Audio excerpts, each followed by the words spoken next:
दस दलर साथीगण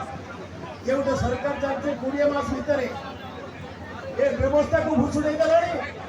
एवं एक व्यवस्थाकृत हत्याकांड प्रक्रिया रे 20 जन को ये सरकार हत्या कर कहूँ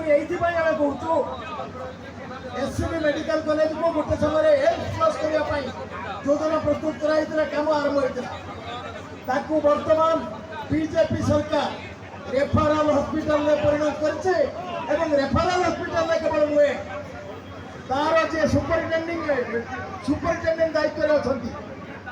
अंडर क्वालिफाइड क्या 50-60 जन अधिक सीनियर डॉक्टर थिला बेले सुपरिटेंडेंट पदवी बसाई जी हेल्थ मिनिस्टर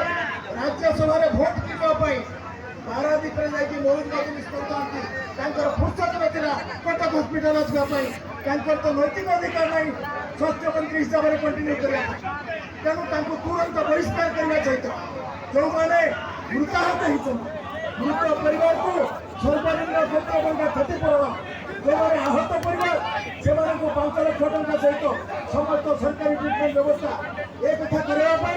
आज जो 10 दल ऐक्यबद्ध होती सरकार जब काम न करती सरकार को पराजित करवा एवं विकल्प सरकार प्रतिष्ठा करने आज ये धर्मनिरपेक्ष शक्ति ऐक्यबद्ध भाव आह्वान देती आह्वान रखी मोर बर्तमान शेष कर